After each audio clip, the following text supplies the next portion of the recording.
Alright, this screencast is going to start with the notes in Valley Forge within the Colonial home front, so if your class already did this, you can fast forward a little bit. Valley Forge refers to a very, very harsh and long winter for the Colonial soldiers.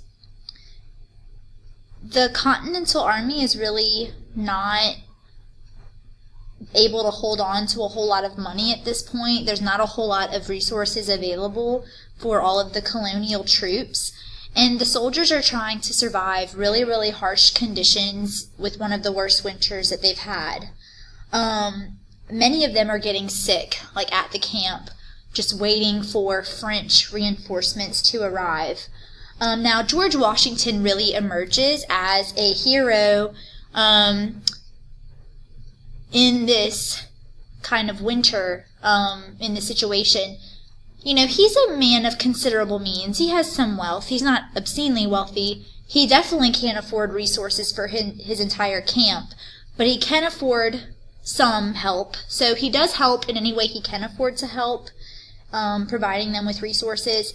But the reason he's truly seen as a hero is the people, they don't desert. They stick with him. They follow him through this harsh, harsh winter. And so he's really seen as uniting his troops and his army behind him and not allowing them to run away. And he's very admired for that. We're going to continue talking about some of the remaining battles. So, eventually the British start to move the war towards the southern colonies because they have more allies in the south. There's larger numbers of Tory and loyalist populations living in the southern colonies, and so they're hoping to get help with those larger populations of loyalists, and they're actually able to successfully capture the colonies of Georgia and South Carolina. So it looked like England started, continuing to do well while the colonists are waiting for French reinforcements to arrive. The war will be won by the colonists following the Battle of Yorktown, which takes place in Virginia. At the Battle of Yorktown, George Washington was able to surround the British troops on all sides because the French finally arrived and they were able to kind of have the French Navy in Virginia so that in the ocean off the coast of Virginia so that the British Navy wasn't able to retreat. So they were surrounded by land and by water. And the general, whose name was Cornwallis, was forced to surrender. That's the British general of the British forces in the colonies. So Yorktown is the last battle of the American Revolution. Parliament decides it's time to begin to compromise. Now I have this note just kind of thrown in here because I didn't really have another place to put it. We've hopefully heard the name Benedict Arnold.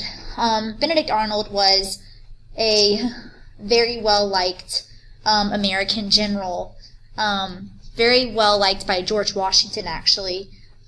But he found himself in some financial trouble and a lot of debt, and then he, of course, made the mistake of marrying a Tory or loyalist woman, and she, I guess, influenced him a lot, and he became pretty bitter against the American military. They weren't able to pay him fully right away because they were in so much debt, and her having her allegiances more to Britain, she kind of inspired him, and he began to actually start selling military plans to Britain. So he was betraying the colonists and betraying the Continental Army. Now, eventually, he is caught because the man who was transferring the information from him to the British camp was kind of captured and all the plans were seized. That man's name was John Andre, but you don't have to know that. But Benedict Arnold himself will be able to flee to England. So he's never caught officially by the colonists, although he would have been caught and hung as an American spy if he was captured. But he did make it to England, and his name is now, of course, forever synonymous with traitor. Okay. Last note here. Whenever a war ends officially, you have another treaty, and the war that is going to end the American Revolution is the Treaty of Paris, 1783. Now, negotiations for this treaty took almost 2 years. It was a long process. It was finally signed between both the British and the Americans, and it did the following things. Great Britain formally recognized American independence. The second stipulation is that Great Britain gets to keep Canada, which is not going to make the colonists very happy. Thirdly, America gets all land east of the Mississippi River.